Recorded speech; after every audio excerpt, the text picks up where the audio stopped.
Bon, eh bien bonjour à tous pour cette nouvelle vidéo sur la chaîne YouTube de John Electronic. Vidéo sans ordinateur, sans micro, un petit peu filmé à l'arrache vite fait avec mon Galaxy S9. Donc je sais pas si ça va rendre bien, normalement oui. Alors du coup, une petite visite de la nouvelle Dacia Sandero qu'on a depuis pratiquement maintenant un mois et demi environ. Donc 5182. Alors je ne veux pas de débat dessus. Puisqu'on est sur du leasing, donc on paye à peu près un peu plus de 250 € par mois. Donc voilà, donc j'ai rendu, nous avons rendu la Clio 4, qui était pas mal. Donc on avait un moteur récent de 75 chevaux, donc ici on a une version de 65 chevaux. En option, on a l'écran, comment je pourrais vous dire, attends, il faut même que je démarre le moteur, on verra ça tout à l'heure. L'écran, comment on appelle ça, l'écran Media Display de chez Renault, hein, puisque vous pouvez l'avoir aussi dans les Duster, Jogger et compagnie, donc dans la gamme Dacia. Dans cette version 65 chevaux, regret en même temps niveau puissance, ça va être un petit peu compliqué d'installer la climatisation. Donc ça veut dire que vous avez juste l'air chaud ou l'air frais, hein. J'ai l'impression de retrouver la voiture de ma femme, une Punto de 98 60 chevaux sans climatisation. On est dedans. Mais sinon, ça pousse bien, hein. Franchement, il n'y a pas de souci. Bon, le défaut, quand il fait 34 degrés, vous avez un chien dans le coffre, puisque nous, on met le chien dans le coffre pour le transport. Quand vous faites 3-4 heures de route, là, on rentre d'Allemagne. Ouais, il a fait un peu chaud, donc il faut s'arrêter souvent pour lui donner un petit peu à boire, hein. Puis nous, c'est déshydraté aussi. D'ailleurs, s'il fait chaud, n'oubliez pas de boire de l'eau. Donc, un peu plus de 5000 km. Contour classique contrairement à la Clio 4. Je vous ai fait quelques vidéos, je les remettrai en ligne éventuellement. Donc là nous avons un symbole on. Merde, je viens d'épuiser les essuie-glaces comme un con. Ici on avait un petit symbole. En fait, quand le moteur est pas allumé, l'écran qui gère justement, c'est-à-dire que comment on appelle ça, le freinage assisté en quelque sorte, c'est-à-dire que si vous êtes trop près d'un véhicule, et bah la Dacia, enfin la Sandero, va freiner d'elle-même tout seul, limite un frein d'urgence si ça pile devant vous. Donc si on démarre le moteur, l'écran gère, on verra ça plus tard, pourquoi pas, ça pile tout de suite. Alors je sais pas si, bon je pense peut-être s'il y a un mur, ça marche, faudrait que j'essaye plus tard. Donc là c'est pour dire que le moteur n'est pas allumé, là il faut que je revoie la pression des pneus, ou c'est un défaut du capteur, c'est possible. Donc avec un plein que j'ai un petit peu cramé en faisant 45-50 km, on a une autonomie de 570 km. Il faut savoir qu'avec un plein sur celle-là, la Dacia Sandero, donc déjà ça coûte cher, donc c'est une essence, donc 95 au 10, 98 ça passe. En général je mets du 95 au 10, c'est moins cher, on fait un peu plus de bornes. Même s'il y en a qui vont me dire que le 90 vous faites un peu plus. Moi contrairement avec la Clio 4 et la Sandero, pour ce qu'on en fait, en vrai ça va à niveau kilomètre. Donc au lieu de la Clio 4 avec un moteur de 75 chevaux, j'ai l'impression que le son ça va être un petit peu horrible parce que j'ai pas ouvert les vitres, donc ça fait peut-être caisse de résonance. La Clio 4 de mémoire, on faisait à peu près 650, rarement 700 bornes, hein. Ça dépend comment on conduit. Moi j'ai le pied lourd. Madame un peu mode tortue, mais voilà, conduite économique. Bon, on avait à peu près, allez, on va dire 700, maximum 750 km. Donc là, ce qui est bien, c'est qu'au bout d'un certain temps, donc 1 ou 2 minutes, si c'est pas plus, l'écran se met en veille pour économiser la batterie. Ça, c'est une bonne chose. On va faire un petit tour de l'écran plus tard. Donc la vidéo risque d'être un peu longue, donc voilà, désolé. On fera un petit tour aussi niveau reprise sur la route, en respectant les limitations de vitesse, je précise quand même. Donc autonomie de 970 km, ce que je voulais dire, c'est que on peut faire à peu près 1050 km légèrement en étant dans la réserve. Donc contrairement à la Clio 4, on peut faire, admettons, à peu près 300 voire 400 bornes, ça dépend de votre conduite en plus. Donc c'est une conduite assez écologique, économique. Donc une moyenne de 5,2, même si quand ma femme l'a conduit, elle arrive à 4,9. Donc c'est pas mal, sachant qu'avec la Clio 4, moi j'arrivais à 5,8 et ma femme à 5,5, 5,6. Donc on a encore plus écologique, économique avec cette voiture. Donc c'est pas mal. Pourquoi essence, pourquoi pas diesel? Puisque déjà les diesel je suis pas forcément pour. Il va y avoir encore débat dessus, hein. Faites ce que vous voulez dans les commentaires, pourquoi pas. Mais il n'y a pas de débat à avoir, hein. Chacun sa conduite, etc. C'est que maintenant au prix du gasoil, bah ça vaut plus le coup. Sachant que si vous prenez un véhicule diesel neuf, du moins chez Renault ou Dacia, après peut-être chez Peugeot, Fiat, Citroën, Kia, voilà, pour éviter de citer que cette marque-là, vous payez 1 000 € de plus un véhicule neuf diesel autre que l'essence en fait. C'est-à-dire que l'essence, vous payez pas une sorte de taxe à la con, merci le gouvernement, 1 000 € plus. Donc voilà. Et cette voiture est en leasing, je vous dis, à peu près un peu plus de 250 € par mois. La Clio 4, on payait 180. Pour plus puissant, tout ça, bon, tel écart de prix, c'est dommage.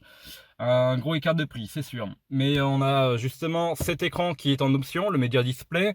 Et avec cet écran, vous avez le bip de recul. Donc pour 10 € de plus par mois. Hein, ça comprend dedans. Donc 5,2. Donc ça, c'est quoi? La moyenne kilomètre à l'heure, j'imagine. 45,6, parce que là, j'ai fait que de la ville. 104 km, c'est ce qu'on a parcouru depuis le plein. Donc voilà, depuis le plein, on a parcouru 104,4 km et on peut en théorie en faire 970. Donc je vous dis, on est pas loin des 1050 bornes.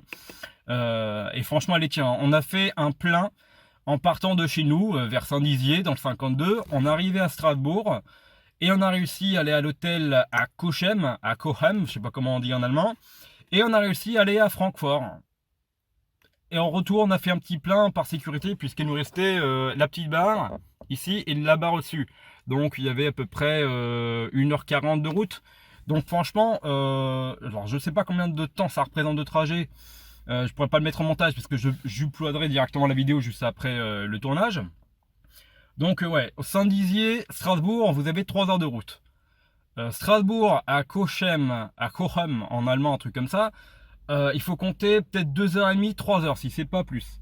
Ensuite, t'as la gendarmerie qui passe. Bon bah bonjour à vous, hein, voilà. Du coup, qu'est-ce que je voulais dire? Oui, donc vous rajoutez 2h30, 3h de route.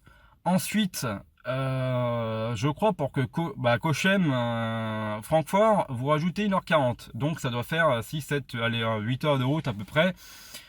Si c'est pas plus de route, et on est pas mal. Donc franchement voilà.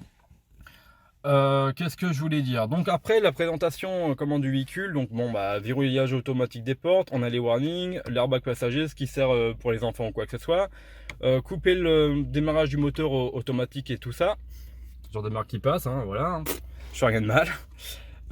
J'ai mon permis, j'ai papier véhicule, tout est en règle. Bon, alors du coup, bah ouais, pas de climatisation. On cherchait vraiment s'il y a un bouton, genre un mode poussoir ou quoi que ce soit, il n'y avait pas. Ici, c'est le dégivrage de la vitre arrière, levier de vitesse. Donc là, je sais pas si c'est pareil sur un diesel, j'ai quasiment connu que de l'essence. Donc on peut le faire ça en moteur éteint. Donc la première, vous passez votre deuxième, vous passez votre troisième, la quatrième, la cinquième. Et pour la marche arrière, c'est comme aux pompes funèbres où j'ai travaillé dans les Opel Vivaro diesel. Vous avez une espèce de levier écran, vous le levez et vous passez la marche arrière. Et on entend même le bip de recul. Je vous le refais. Voilà, c'est bien pratique. Donc pas de caméra de recul, mais juste le bip. Donc ça, c'est vraiment pas mal. Donc, contrairement à la Clio 4, on n'a pas de vitre justement ici niveau passager. Bon, c'est un peu regrettable, moi, madame surtout. Mais voilà. Donc sinon, pour l'intérieur, on n'est pas trop mal pour du Dacia. J'aimais pas trop les Sandero puisque bah ça faisait un peu, je vais pas vous mentir, hein, je sais qu'il y a des fans de Dacia, moi pas plus que ça, surtout pour le Duster, oui, le dernier Jogger qui est pas trop mal. Mon beau-père a eu comment on appelle ça, un Kadjar, il a eu un Duster, il a racheté un Duster pour sa femme, et là il a un Talisman qui est vraiment pas mal, hein.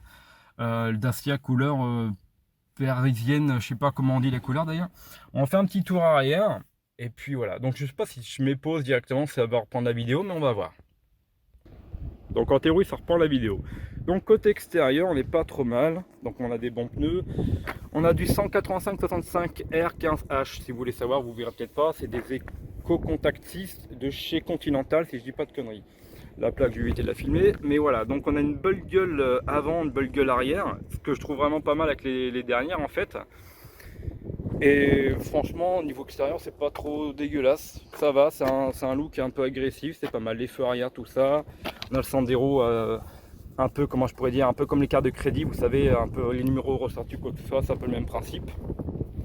Mais ouais, sinon c'est pas mal. Voilà, contrairement à la Clio 4, en fait, pour le carburant, il vous faut la clé pour ouvrir le bordel ici.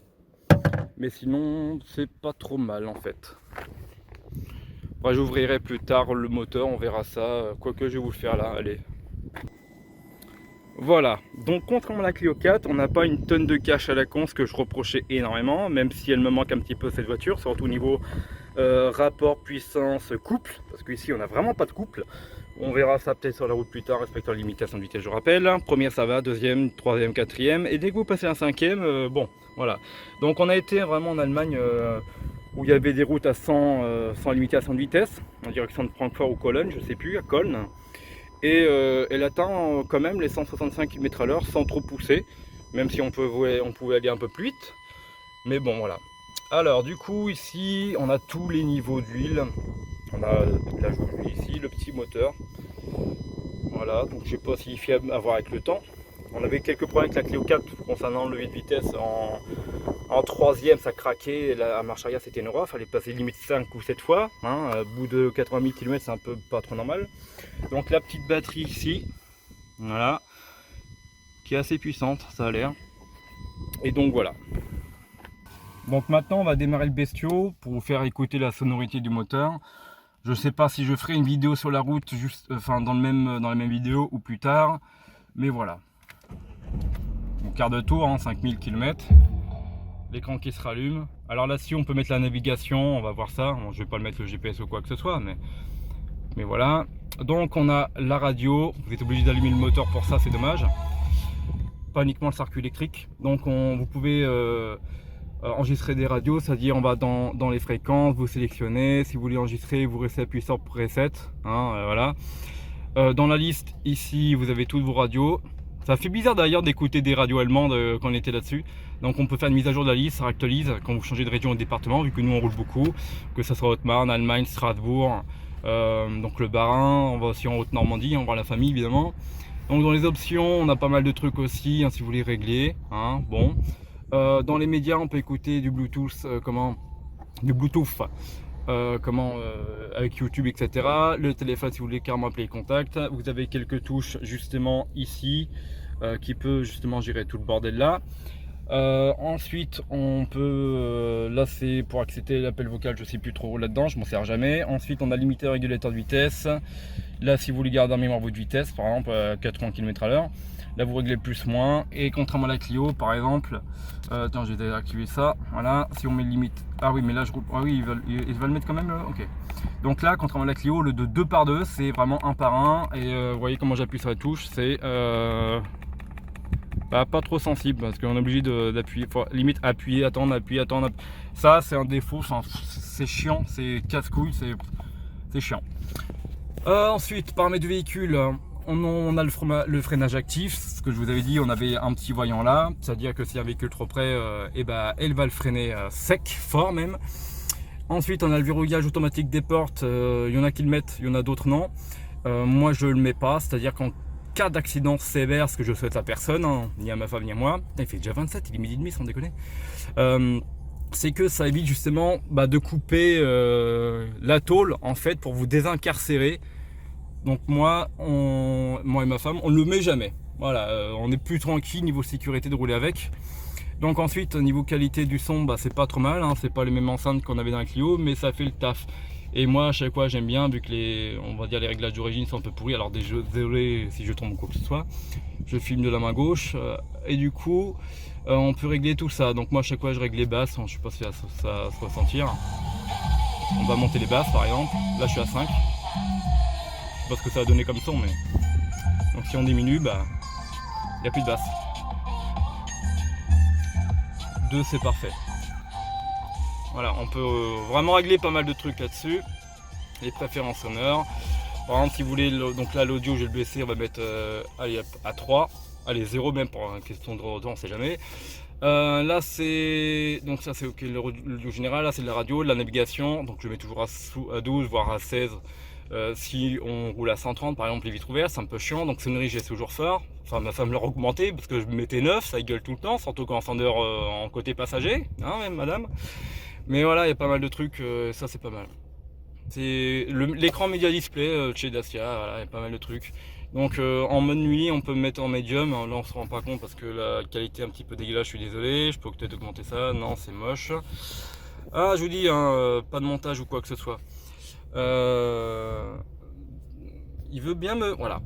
Donc je vais me foutre en élevé. Ensuite, on a dans l'appareil, on a quelques trucs. Gestionnaire Bluetooth si vous voulez appareiller votre téléphone pour aller contacter tout ça. Vous pouvez mettre même YouTube directement sur sur la voiture. L'angle, l'horloge, tout ça. Bon, le reste, on s'en fiche. Voilà. Voilà, donc on a pas mal de trucs. Et c'est tout ce que je voulais vous montrer là-dessus. Donc question sonorité moteur, bah... Bon bruit moteur essence. Hein.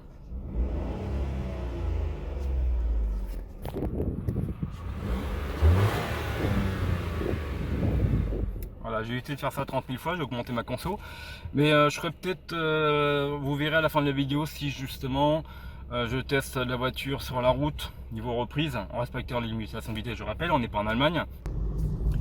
Bon, alors désolé si ça bouge, finalement je vous fais la suite de la vidéo et la fin, justement en reprise. Là je passe en troisième, j'ai personne derrière moi, du coup on va pouvoir faire une petite accélération jusqu'à atteindre 80, la limitation de vitesse. On fait attention de bien sortir de la ville, hein, voilà. Il n'y a toujours personne derrière moi, je freine, je mets la deuxième.